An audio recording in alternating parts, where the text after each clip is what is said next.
for it, but you need to ask for it, which will save you some money in the long run. The other important factor about doing LSAC, it's like the sounds of an LSAC, is that you get to take practice LSATs, which means you get to see where you are in the hunting pack. So I tell all students, as soon as you sign up for LSAC, take a practice LSAT exam. See where your numbers are. Obviously, if you score in the 170s, you're good to go. But if you're scoring, he's smiling like, really? If you score in the 120s, 130s, 140s, we need to figure out what we need to do to bring those scores up, those numbers up, whether it's taking a LSAT prep exam, whether it's taking additional courses that will help you do better. But we have a line there that we know where to build from. So as soon as you get signed up for LSAC, take that. You don't need to study for it. You don't need to practice for it. Just take it because you're entitled to do 4. And after you do the first one, you can do some studying, prepping, take a second one, see where the numbers are. And if you're going up, you know you're heading in the right direction. If you're going down, you're probably not heading in the right direction. And I will share this with you right now. I know there's a lot of information out there about taking the LSAT as many times as you want. Do not do that. Believe in the power of one. You should take the LSAT one time and deal with the score. And what we've heard from the deans of the top tier law schools is they get all your scores. And one of the first questions they're going to ask themselves is, why did you take it a second time? Why didn't you get it right the first time? Did you not properly prepare? And unless you've got some good explanation for why you took it a second time, flat tire on the way there, death in the family, medical emergency, they're going to want to know why you didn't get it right the first time. So I know there's a lot of information on the internet about the LSAT, but trust me, they get all the scores. And I've had students come in and say, well, I took it 5 times, but they only get the one. I want to send them. No, they're going to get all 5 of them. So keep that in mind as you are going through LSAC. That's where you have to start. Next. Degrees. Okay, you only need a BA or BS. You don't need to specialize in poli-sci or philosophy or business. You just need a BA or BS to get into and be considered by top tier law schools. So it could be in theater, it could be in STEM, it can be archaeology, it could be anthropology, as long as you have a BA or a BS. Now, a lot of students say, well, which degree is best for law school? The best degree for law school is the one that feeds your soul. That's the one that's going to be the one that's going to help you do best. Thank you. So just keep that in mind. So most of your thank you very much. Most of you poli-sci majors, that's fine. You're good to go. You're part of the Law Society. You're good to go.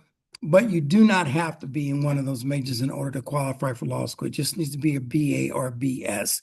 Next. LSAT, the power of one. I just talked about that. Take it one time. Do not do like I did. I was first gen. Nobody talked to me about it. I showed up and I took the LSAT. I just showed up. And after I took the LSAT, people said, did you study for it? I went, what? Did you prep for it? I went, what do you mean prep for it? You just show up and take the exam. Isn't that what you're supposed to do? No, there are all these courses you can take. Fortunately, I'm God's favorite son, which meant I was able to get into some top tier law schools with the LSAT. You don't want to do that because you may not be God's favorite son. You need to prepare for the LSAT. And I will tell you now, you need to spend between 200 to 300 hours prepping for the LSAT. And if you want to try and do it in a month, good luck. But I would suggest that you break it down over a 5-6 month period and figure out how to concentrate 200 to 300 hours preparing for the LSAT so that you take it only one time. And I will tell you, recently I did a examination of LSAT scores. And what I discovered is students that took the LSAT 3 times, their third time was lower than the first time. For some reason, the numbers dropped. I don't know why. No one explained to me why. So do not think about taking it more than one time. Because part of the problem is if you're thinking about, I can take it a second and third time, you're not going to be really prepared the first time because you got an out. You need to tell yourself, I've got one shot at this. I got to get it right. I got to spend those 200 to 300 hours preparing for it. And if it means I have to drop the money to pay for an LSAT prep course, That's what you need to do. I will share a story with you from Test Masters. They had a student who came in and scored 140 on the diagnostic. And after the person finished the program, they ended up in the high 160s. It cost them $1,500 to take the test, but because the score went up so much from the practice to the actual LSAT, they were offered a full scholarship to the University of Chicago School of Law. At $78,000 a year, that student didn't have to pay. $240,000 a year, ended up with a great job, was able to pay off loans within the first year of working as law. So do not think of, I got to spend this big chunk of money. Think of it instead as an investment in your future, because that's what it is. Because the bottom line is LSAT, GPAs, they still have a significant influence on whether or not you get into a top tier law school. The bottom line is not everybody's going to get into a top tier law school, but you still want to try to get into the best law school you can get into. At least make sure it's ABA accredited. Next. Law school application. I was in a Zoom meeting with the dean of Yale, Stanford, University of Chicago, UCI, and a couple of other top tier law schools. And one of the things they told me was that students with 4.0 GPAs and 179 LSAT scores do not get in. And the reason they do not get in is because they don't have the rest of the package. So it's not just the numbers, because you're all smart. Something else is else determining the factor, and it is these things here. Okay, the law school application process, your resumes, your letters of recommendation, your personal statements. If you do not have quality people that can write you personalized letters of recommendations, figure out how to get that done, because that's going to make a huge difference.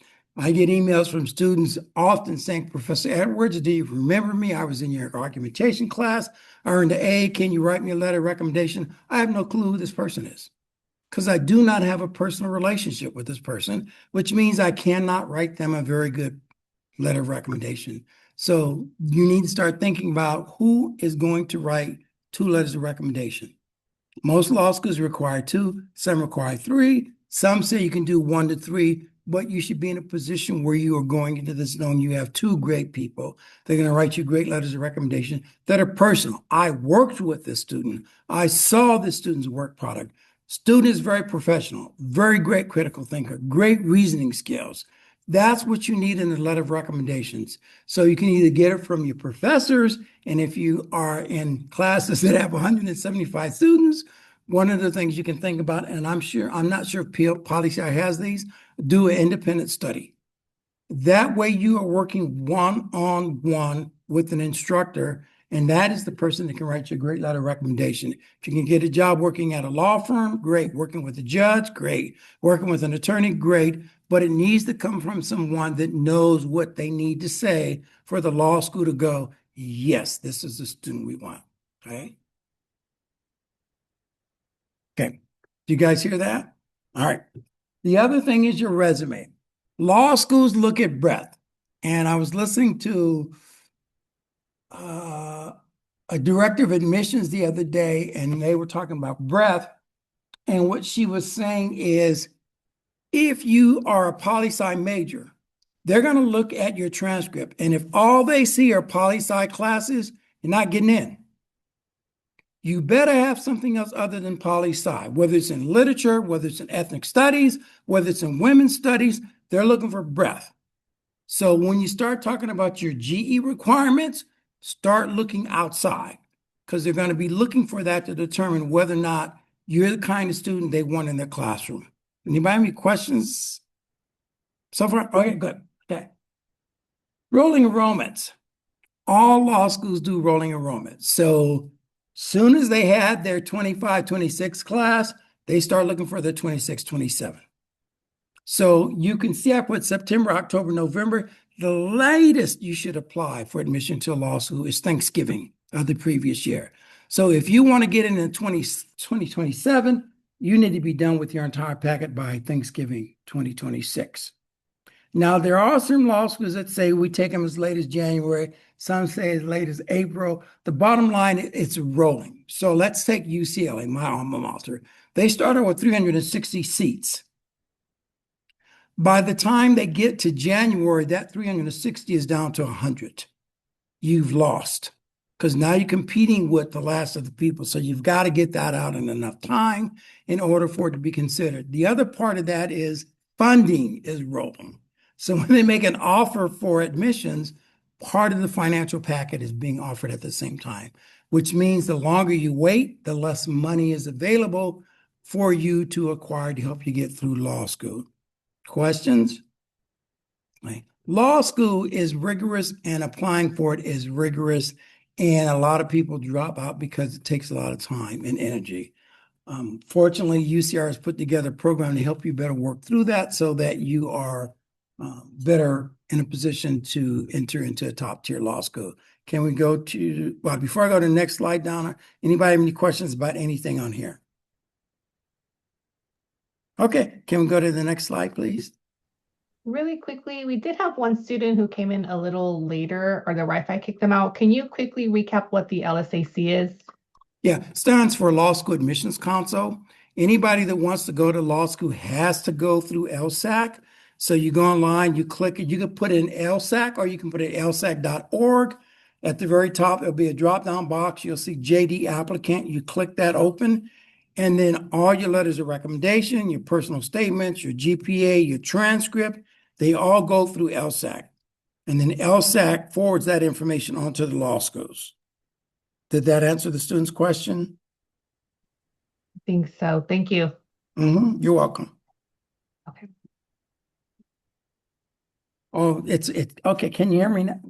Can you hear me now? Yes, we can. Can you hear me now if I'm over here, Donna? We can. Okay. All right. Ready to go. All right. So this is do not when applying for law school. And this do not list is made up based upon information we've received from deans from top tier law schools. Do not use AI. They can tell. And if they think you've used AI, guess where your entire application package is going to go? Trash can. And then it somehow finds its way to the other law schools. So you basically shot yourself in the foot. Do not use AI. We have great resources here on campus. We have Buscaderos, which is a writing center that was set up to help you write personal statements, information documents that you need to submit. It's called BUSCADORES, Buscaderos. That's the writing center. And they're specifically geared toward helping students that are applying for graduate school, whether it's law school, medical school, MBA program. That's where you have to start with them. I can help with resumes, but personal statements have to go through them first. So do not rely on AI. And it may be tempting, but trust me, it's going to come back to bite you later on down the line. Second thing is, what? She can't hear me now? Yeah, she just wants you to hold the mic. It'll be clear for the students online. Right. Yeah. Okay, sorry about that. Okay, do not exaggerate. Because believe it or not, they do check. And do not hide things that you think they will not find, because they will find them. They actually have pretty good resources of doing research to find out if the information you provided is accurate or inaccurate. I'm going to tell you now, integrity is a high level thing for law schools. So do not exaggerate, tell it like it is, because they will do the checking. Third thing is moral turpitude. There's going to be a fitness question on every application you apply for. What they're going to be asking you about is, have you ever done any bad stuff?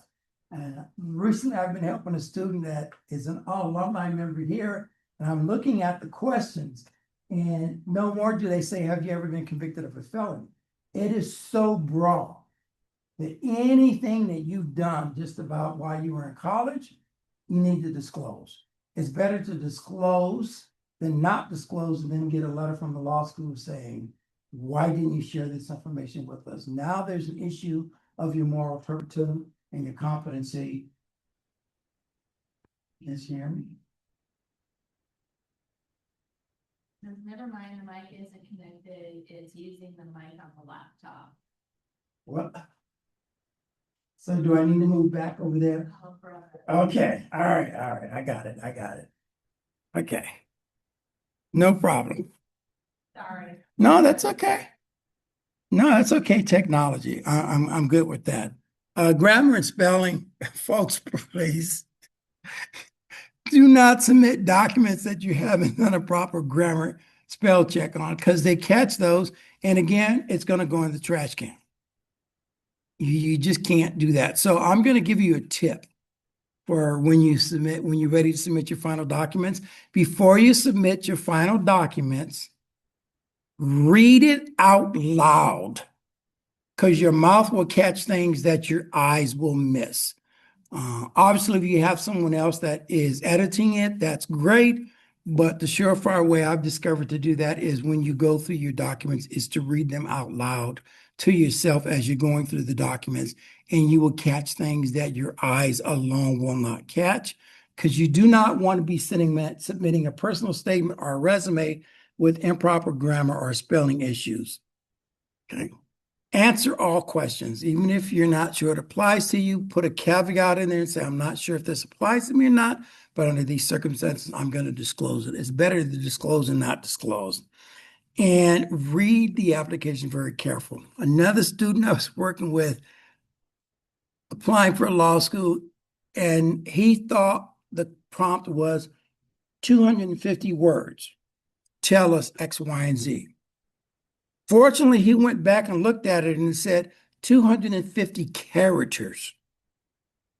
So guess how many students are probably going to miss that and submit something that's 250 words instead of 250 characters because you're not paying attention. You need to read the application very carefully. Okay. Make sure that your application package is not disjointed, that it looks like it all fits together. I call it visual pleasing, so that when someone looks at your documents, they don't look at it and go, oh my God, I got to read this. They look at it and go, this seems interesting. So that means using the right font size, using the right margins, using the right spacing. A lot of these things, Buscadero Center can help you with, but on your resume, I can help you with. But you need to be very careful when you submit things. And again, do not rely overly on the GP and LSAT because the other three pieces, the letters of recommendation, personal statement, the resume, your breadth, background, all those things are going to come into play. So you may have a great LSAT, you may have a great GPA, but if the rest of the package is not up to par, you're not going to get into a top tier law school. Questions before I leave this slide? Okay. All right, let's go to the next slide. Okay. Choosing the right law school. It's expensive to go to law school. I was looking at the cost the other day. It's like, oh my goodness. Most law schools are pretty expensive. So that's something you're going to have to look at. So can you go to law school and stay with a family member? Can you go to law school and stay with friends? Because all those things influence if you don't have to pay over it. When I went to law school, there were people in my class who were from very wealthy families. And their families bought them condos across the street from the law school, paid someone to cook for them, paid someone to clean the condo, paid someone to do their laundry, paid someone to pay their bills. All they had to do was study. Most of us in here probably do not have that. So you're going to have to be looking at cost very carefully when you decide where you want to go.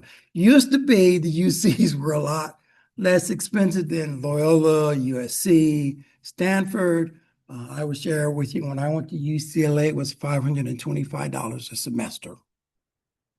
And by the time I graduated, it was $625 a semester. And I thought that was painful. When my son went to UCLA, it was $30,000 a year. And my understanding now it's in the $50,000, $60,000 a year. So cost is a big factor in terms of where you go. And I say that in terms of who's going to offer you the most money. Who has scholarships? Who has grants? And we're going to talk about some places where you can find money, but cost is a big factor because it's hard to study, be concentrated and focus on law school if you're worrying about how you're going to pay for your electric bill or your phone bill or you buy groceries. So you have to take that into consideration. Next, please. Whether you want to do online or whether your career choice. So for instance, yesterday Southwestern was here, and Southwestern is one of the few law schools that actually has online classes.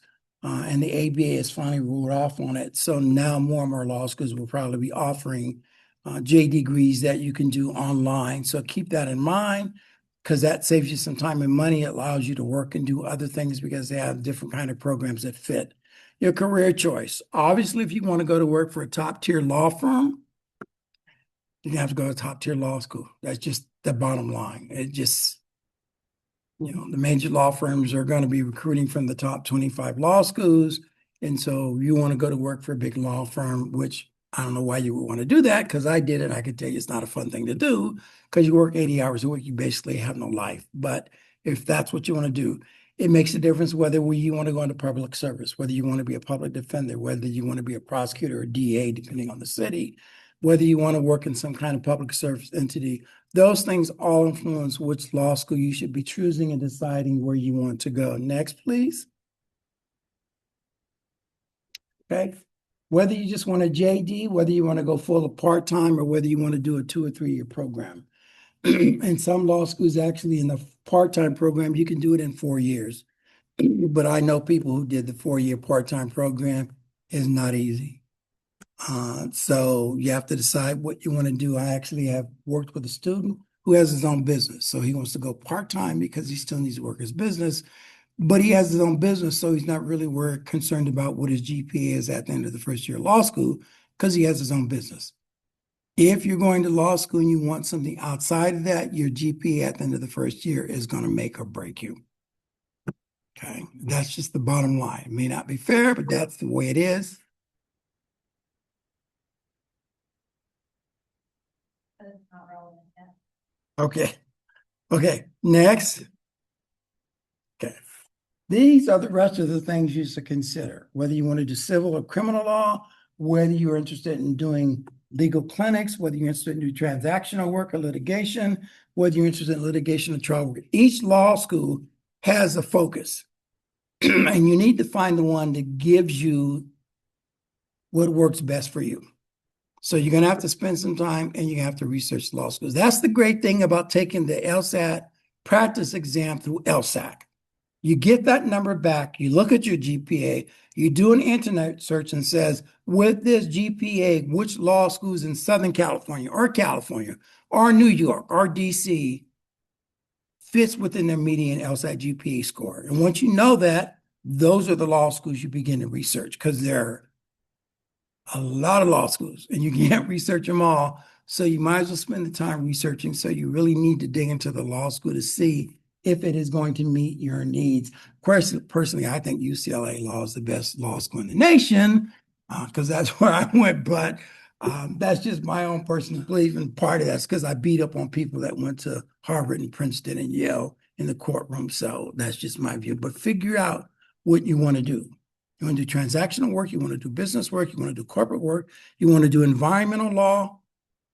Look at law schools that have a focus on that. UCI has a huge clinical program, and their first year law students actually get to practice law.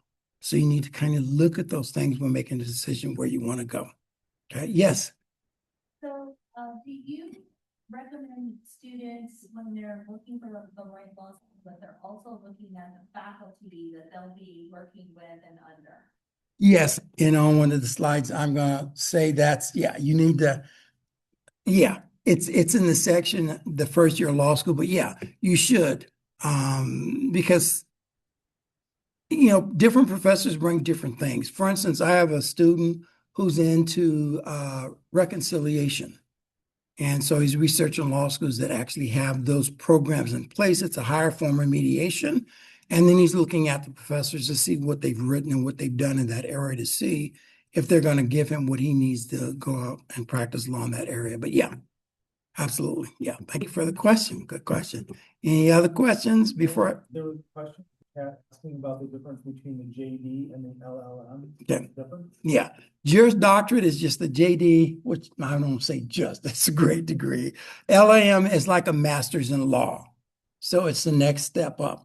Like UCLA has a JD MBA program, they have a JD LLM program. People that are going into specialties like tax law, they're getting the LLMs. So it's basically a master's in law. So it's sort of like you have a master's in poli-sci, but then the next step up would be the PhD, so it's kind of one step above the JD. Okay. Usually people who do LLMs are people that want to teach or write and do a lot of research. Most people after the third year of law school, they're done. They don't want to do another 2 years working for LLM. It's just they just don't want to do it. And they're in debt. Yeah. Any other questions before we move to the next slide? And I'm not going to finish all of this today, so that means they're going to have to invite me back to talk to you again. So, okay. Okay, can you have the next one? Okay. Paying for law school. Can you just click it down? Okay. LSAC, Access Law. Keep going, please. Law school funds. These are three sources that you can look to for funding. LSAC has money. They do not have as much as they used to have, but they do have money, and LSAC is privately funded. So it kind of makes a difference, especially with the current environment of our federal government. They're private, so that's one source. But they have tons of grants, but you have to go to their website and pull them up, and it just goes page after page after page. So you have to find the one that works right for you. Some of them are 10,000, some of them are 50,000, some of them are 100,000. You just have to go look at their website, see which ones they have. Access Lex is another entity that provides funding, and they provide it not just to law students, but to entities. For instance, UCR recently applied for a loan from a grant from Access Lex, and those are 300,000, 400,000, 500,000. So again, put in the phrase into the computer internet search, it will pop up. Go in and just find their search button and say grants, scholarships for undergraduate students planning on going to law school. And the last one, law school funds. Third one, Shay, law school funds. Again, rolling enrollment. Law schools do have money, but it dribbles down as time goes by. So there's nobody out there saying apply for this, apply for that. When I was in law school, I ended up with a scholarship from the Wives of the Bench and the Bar. I didn't know about them. Somebody else that I was at a function with said, have you applied for the Wives of the Bench and the Bar scholarship? I was like, I don't know what that is. So that leads me into you need a network.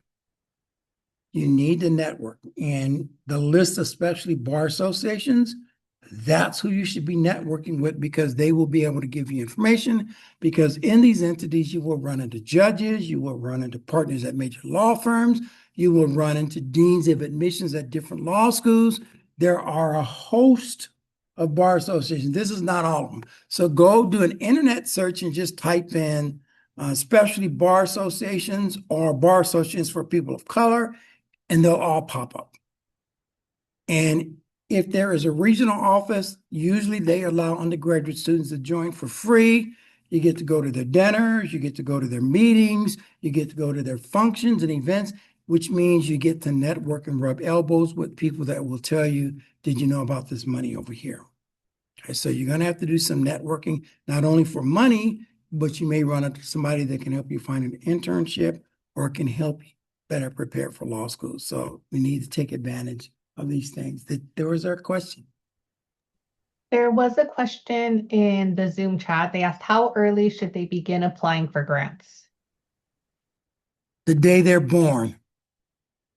Seriously, I'm just like, everybody's looking for money now. So as soon as you are, obviously you can't enter into an agreement until you're 18. But as soon as you turn 18, you start doing, because California, their contracts are not enforceable if you're under 18.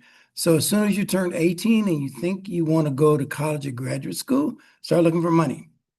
Some high schools actually have information. Some community colleges have information. Some four-year universities have information, but you should start looking for money as soon as you can. Yes. Admitted, or like you get them early and then use them once you are admitted? Usually what they will do is most of the time they send the money directly to the law school. That cuts down on embezzlement issues. So they send it directly to the law school. So they will say, you've been awarded. As soon as you decide which law school you're going to and you have admission, send us the admission documentation, your enrollment, we'll send money directly to them. Some of them will give it to the students, but most of them will go, yeah, we're going to send it to law school, because they've had bad experiences with that in the past. So, but yeah. Did that answer the question, Donna? Okay, Yeah, I good. think so. Thank you. Okay, any questions before I leave this slide? Okay. All of this stuff is on the internet. You can find it. You can find out where the money is. All right. These are law schools that are scheduled to come, but with budget, we never know for sure if at the last minute they're going to say we can't make it. So be aware of these. Go to the PPAC website, look at events, and it will show you which law schools are coming. These are just the law schools for the winter and spring quarter. As you can see, USC, UCLA, UCI, should I say, and Baylor Law School. For those of you who don't know Baylor Law School, it's in Texas. Baylor Law School has several UCR students in their law school. When their presentation, they were actually supposed to come to the campus, but budget cuts said they can't, so we agreed to do it virtual. And they were going to try to get students there, but budget cuts created a problem there. But that's a good source. And I will tell you now, if you go to law school outside of California, that's a plus. Okay. Because they're looking for eclectic cultures. Californians, folks, we have a culture all of our own. And we think differently, we see things differently, and they want those viewpoints argued in their classrooms on the East Coast, just like West Coast law schools are pulling East Coast students. It goes both ways. So if you want to go back east, you want to go Midwest, you want to go south, the fact that you are from a different cultural region aspect, and by culture, I do not mean race. Culture is a whole different thing. That will help you get into a law school that's outside the state. So sometimes even waive some of the out of state tuition costs. So those are those. Again, you can go to the PPAC website and see that. Next one, please. Thank you. And then these are the workshops that I will be doing this year. Again, they are potential workshops. If you are planning on going to law school, you need to be there. I do joint workshops with the Career Center. Anytime there's something that's going to give you information about law school, paying for law school, the process, anything that's going to help you improve your chances of getting into a top tier law school, you need to go.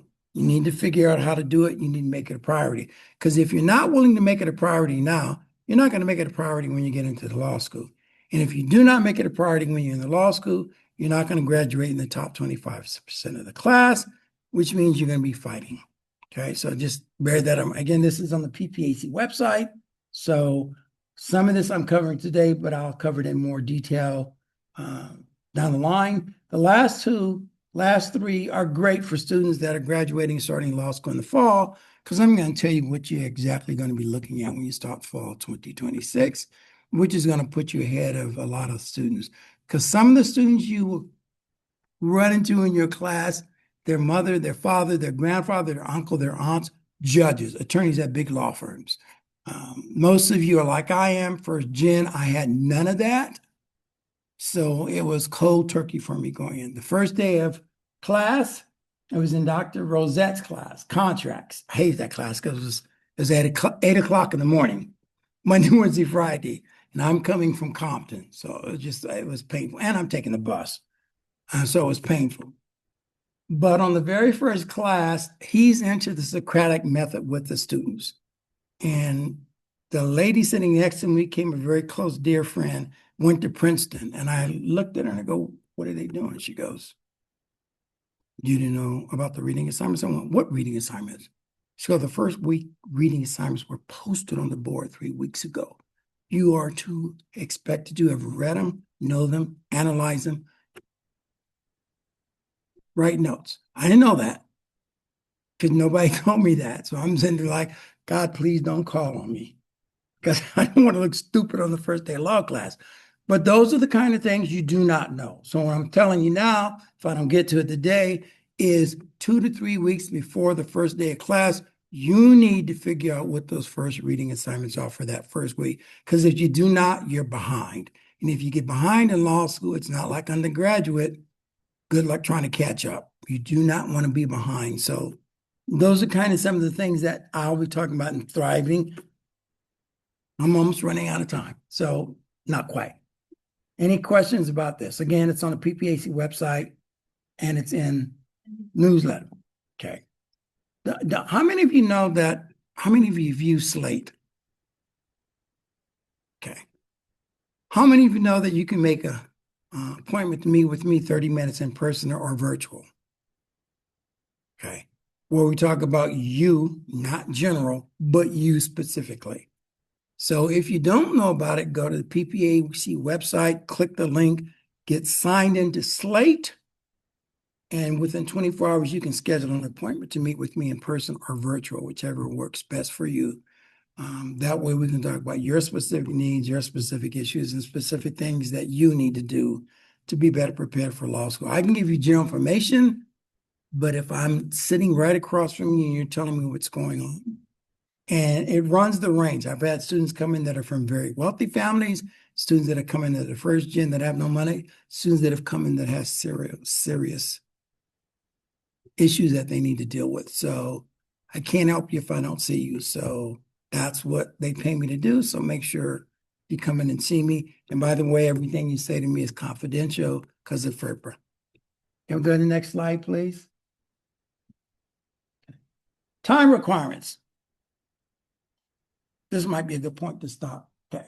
Time requirements. If you are going to go to law school and you want to become an attorney, this is what you need to know because this may change some of your minds. If you go to work for a private law firm, your first 3 years, you're working 60 to 80 hours a week at a minimum. And if you're not doing that, and when I say 60 to 80 hours a week, that means you have to bill 1,500 hours a month. That's not working. That's billing. And usually first and second, third year, you can only bill about 75% of the time that you've actually worked. So you're putting in 60, 80 hours a week. If you want to work for a public entity, probably 40 to 60 hours a week. Public defender, prosecutors, unless you're into the high profile cases where you're prosecuting people for serious felonies like homicide, like the O.J. Simpson case or Rodney King, something like that.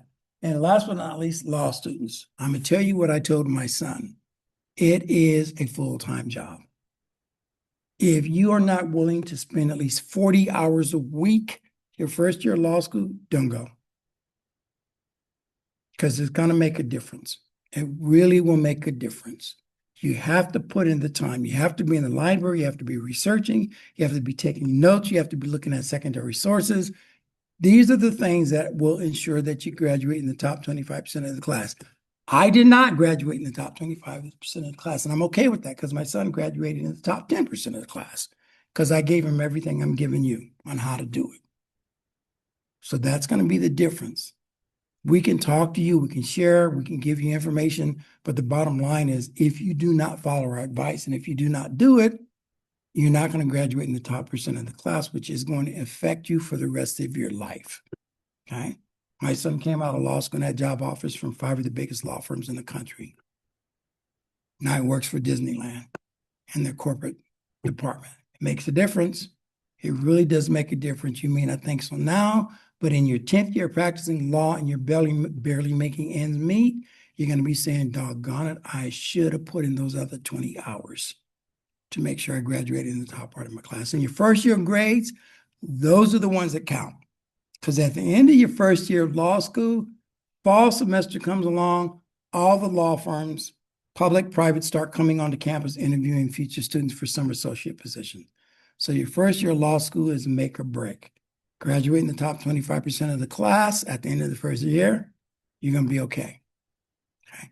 Do not graduate in the top 25% of your class, you have a problem. That's just the bottom line. It's very competitive. It's very tough, but I have no doubt in my mind that all of you can do it. It's about time. I had a professor at UCLA who said, we have as many smart students as everybody else. The difference is time. Do you have the time? Do you have the commitment to say, no, friends call up and say, hey, we're going to go out and play bowling. You want to go bowling with it? No, I got to study for another 4 hours. Okay, we're going out to meet a bunch of other people. No, I got to study. You cannot blow off your weekends. Weekends are for studying. That's just the bottom line. And it's deferred gratification. So like, oh, commercial, you can pay me now, you can pay me later.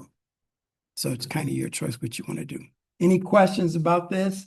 I'm serious about 40 hours is the minimum you should be studying every week while you're in law school. You can play in your second and third year, but not your first year. Okay? Did that scare anybody? Good. Because if you don't do this, you have a problem. I'm speaking from experience. I know lots of attorneys, went to law school with a lot of people. You got to do the time. Okay. Questions before I move on? Is this a good stopping point? Okay. Next slide then, please. Okay. Things to do your first year of law school. Oh, I can't move this right. Okay. All right. Visits. Once you are accepted to the law school and you send them your money, because they're going to ask you for a deposit. So just know that, because they do want money, because they want to make, if they're going to hold your seat, they want money from you. So once you get accepted, you send them the money and, yep, this is where I'm going. I'm going to UCI. I'm going to University of San Diego. I'm going to UCLA, Stanford, whatever it is, visit the law school. As soon as you get accepted and you agree and you decide that's where you're going, visit the law school. Visit the library, visit the classrooms, and visit the bookstores. You want to visit the library because that's where you're going to spend most of your life for the first year in the library. For some reason, students study better when they're in the library, and they're great libraries. I mean, UCLA has a magnificent law library. So you need to go to the library, find where everything is at, find out the reference materials, find out where the instructor information is. There is a load of information in most law school libraries. The individuals are extremely helpful, so you need to go to the library. Second thing is find your classrooms, because you don't want to show up the first day of class and not sure where your classroom is at. You need to go on the campus and feel the life of the campus and feel the life of the law school. You want to make sure you go to the bookstore, because that's where you're going to have to get your books from. That was the weirdest thing. It's like, it's the bookstore at UCLA. It's for all of the majors. And it's like, they don't have a separate bookstore for law school or something, but they don't. So know where the bookstore is, know how to find the books, know how to find reference material. Visit the law school so that it's not a surprise to you. Next is know the name of your instructors and research them. Because when you receive, and I don't know how many of you know this, you do not get to pick your first year classes.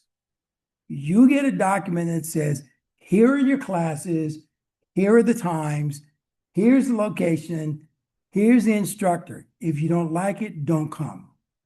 You don't get any say-so. So you may get stuck with the night class, you may get stuck with the 6 a.m. class, because it's geared toward the professor's schedule. So you don't get any say-so in your first year classes. You just, here's they are. So go in when you get it, look at the instructors, research them.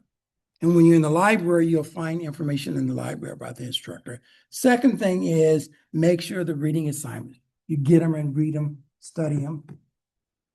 And one of the things I'm going to talk about is some study aids here shortly, but make sure you do it in the first week. And you want to research your instructors, find out who they are, what they like. The library have information about them. You want to know that so that you know what kind of instructor they are. Some instructors are funny, some are dead serious, some are just like, they don't want to hear from you. Some of them enjoy ripping students apart and the Socratic method. Some do not. Find that out ahead of time. And if you have one of those instructors that likes to pick on students, you know ahead of time, sit in the front. Because if you sit in the back, that's who they're going to call on. As soon as they, well, I sit in the back, he or she won't, no, they're going to call on anybody in the back and in the middle. Sit in the front. So you can read their nonverbal communication and know where they're going. Okay. Questions about anything on this slide? Okay, can we have the next one, please? Okay. First week of class, school. Do not miss class. I know sometimes universities and colleges are very flexible about that. I tried to be a hard ass when I first started teaching, and they told me I couldn't drop students if they missed class. And I went, well, I don't understand that. If you miss 3 classes, I should be able to drop you. You can't miss class. Most instructors do not take roll, but they notice you because at first day of class, they have a seating chart in front of them and they have the picture of every student in their classroom. So they notice when you're not there. And it will become an issue at the end of the semester, at the end of the year, when they're putting in your final grades, they're gonna go, yeah, this student missed a whole lot of classes. I'm not giving them the benefit of the doubt. So you need to make sure you don't miss all classes because you're gonna miss a lot of information that happens and you're gonna be trying to play catch up. So you can't, you really can't. Second one is never ever be late. You want to piss off an instructor, walk in their classroom after they've already started lecturing. Some instructors will tell you, get out. You can't be on time. You can't be an attorney. Get out of my classroom. You need to be on time. So by the time that instructor walks in and he or she begins the lecture, your book should be open, your notepad should be open, your pen should be in your hand, and you should be ready to start taking notes. Do not show up late. Right? Because it's a whole different ballgame there. Third thing is know the materials, because you never know who's going to get called on. And some instructors actually keep track of who they've called on and who they haven't.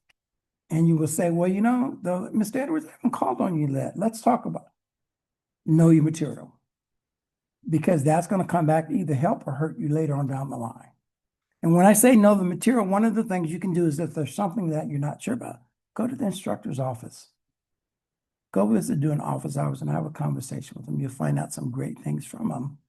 They're not Adonises. They're just law professors that just happen to be brilliant at what they do. But most of them really do care about their students, and most of them want to see you succeed. So go talk to them. Where am I at? You got one. Okay. Sit in front of class, actively participate in discussions. Always ask questions if you need clarification. Right? If there's something comes up, so many students go, well, I don't want to feel like, I don't want to look like I'm dumb asking a question. Like, there's probably 20 other students in the classroom that have the same question that you had. If you do not ask the question and it's not clear, when you start taking your notes, your analysis is going to be off, which means your analysis is on the final. And by the way, most law schools, you get one exam at the end of the year, and it's a final exam. You don't get midterms, all that other stuff. You just get one. My real property class went 2 semesters, 1 exam at the end of the second semester, a whole year of information. So ask questions so it makes sense to you. Okay. Ask for a metaphor, ask for an analogy to help you better understand the concept. But if you come to the other workshops we're doing, a lot of the stuff that you will hear your first year law school, I will cover. That's the advantage of me going to law school because I took those classes and I know what they're going to teach you. And I think we're out of time. 159. Okay. All right. We're out of time. So if anybody has any questions, as the minister would say, speak now, forever hold your peace. Yes, ma'am. Would we ask for another application? Do we have it emailed to us and then we update? Some law schools will give you the choice of have it sent confidentially, and some will allow you to see it, but they won't send it directly to you. It'll go directly to LSAT, either on the cover, not to show it to the student, or to go to LSAT, which the other alternative that will allow you to see it. So that means if I were to ask my professor for one, I would have to ask them to upload it To LSAT. Yes. And then LSAT will get the notation of whether you chose to see it or not see it. Some students want to see it, some students do not want to see it. I'm pretty nosy. I want to see what you wrote about because I want to find out where you live if you wrote something bad. But yeah, that's just me. I'm not part of growing up in Compton, but no, seriously, no. You get to see it if you want to, but they won't give it to you. The fear is with our technology, it's easy to manipulate. That's the concern. So it's like transcripts, where transcripts are sealed, sent directly in. For that reason, yeah. Not saying you do that, but there are people that do. So that answer your question? Yes. You should never ask anybody for a letter of recommendation unless you're 100% sure they're going to write you a very good, very personal letter. You don't want a generic letter from somebody who doesn't know, because the schools will see that and go, yeah, we're not. Yeah. Very personalized letters of recommendation. So if you don't have them now lined up, get them lined up, get them ready to go. Do not wait till the last minute, because it's I have students coming in that are applying for law school to start fall 2026. It's like, good luck with that. I'm gonna help you as much as I can, but you're kind of behind the eight ball. Help me catch up. And so hopefully, with all the information that Poli Sci Department is giving you and that PPAC is giving you, you're gonna be ahead of the game so that you're in a better position to get into the top tier law school. Right. Anything else? Yeah. Yeah. I had another question about the independent study. Is that what you call it? Okay, we can answer that after. Did you have a question? Yeah, for the letters of rec, does it matter what, like, if they're a poli-sci professor, or like a philosophy, or like, if they were like for your lower division classes or your upper? As long as it's a personalized letter and it is targeted for you specifically, your traits, your characteristics, things that would make you a brilliant law student or a brilliant attorney. Obviously, getting a letter from an attorney that's actually gone through the process, taken the bar, went to law school, maybe in some people's eyes might have more weight, but a lot of people reviewing the information are professors themselves. So they may give more credence to another professor than they would give to a judge and vice versa. You never know who's got your packet. That answer your question? I think there was a question online and it's, there are limits or on how many letters of recommendation. Yeah, the law schools will tell you. When you go in and research and like the director of admissions said yesterday, go to our website. Do not believe anything on the internet. Go directly to our website. And if you can't figure it out, call us and we will tell you. But yeah, most will say 1, 2, some will say 1 to 3, but they will tell you how many they want. And read the specifics. If they're saying 2 letters from the institution you're graduating from, make sure that they are full-time letter faculty from that institution. Yes, yes, because they do check. And they do not want advisors. So just to let you know, they want faculty. They want people who've seen you in action in the classroom that can speak about your talents and your strengths and all that stuff. All we can tell them is what your grades are. So they don't want letters from us. Way cool student, always showed up to their appointment. Anything else? Yes, sir. Since we only get 4 tries for the practice LSAT test, when do you recommend would be like a good time to use up those 4 tries, like throughout all 4 years, or just a specific? I would say the very first time you are registered for LSAT, you immediately take the first one and see where you're at. If your numbers are low, then start looking at talking to your advisors or talking to us and saying, how do I get these scores up? They will recommend courses because it will show where your weakness is that can help you strengthen that. And let's say you took it at the start of the winter quarter. And then you took classes during the winter quarter that were supposed to help you. Take it again at the end of the spring quarter. So that you can see if there's progress. If there's not progress, what you're doing is not working. So you need to try another method. So I would say spread them out based upon what you're doing to improve the score. Right, get a benchmark. Yes, yes. Any other questions? Good questions, by the way. Anything else? We do have a question online. I'm not sure, Shanice, if you can clarify for us, but you asked, how do we make ourselves better candidates for independent study? Okay, so we were gonna answer that question after LA is done. Okay, gotcha. Thank you.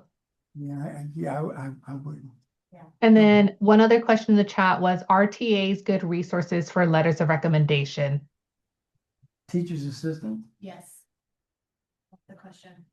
Is a TA a good letter of recommendation? My advice is typically you should have at least 2 full-time letter faculty. And then a 3rd letter could come from a TA, but you want your instructors, those that are assigned to the classes and who are giving you the grades. Yeah, I would concur with that. I have nothing against TAs. I think they're great people, but when a law school is looking at letters of recommendations, they're looking at the credentials behind the person who wrote it. And so, full-time professor at UCR, or whichever major institution is different than a letter from a TA. It just is. Yeah, it doesn't mean that it can't be like a 3rd and or a 4th letter, but you still want to have the solid full-time letter faculty in there. Anything else?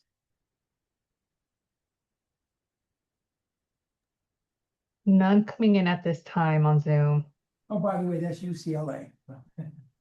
That's one of the classrooms at UCLA. Yes, ma'am. In case What, of- I'm in no big hurry, so, because I'm just going home after this. No, no, no. In the case of the professors retired or worked at the faculty, can that still be a good letter, right? Say that again, I mean. In case the faculty retires Oh. before you get to law school, but they worked at the faculty, so is that still a good letter? As long as they have personal information about you, yeah. Because sometimes that, yes, the director is saying, we understand that sometimes professors retire. And so we're okay with that. We understand they're not gonna work until they're 100 years old. Some of them retire 60, 50 years old. So it doesn't matter to them if they're retired. As long as it's personalized and they know you and they work with you. That's perfect time. Okay. All right, thank you for listening to me. And if you have any questions, please feel free to schedule an appointment at PPAC and come in and see us and let us help.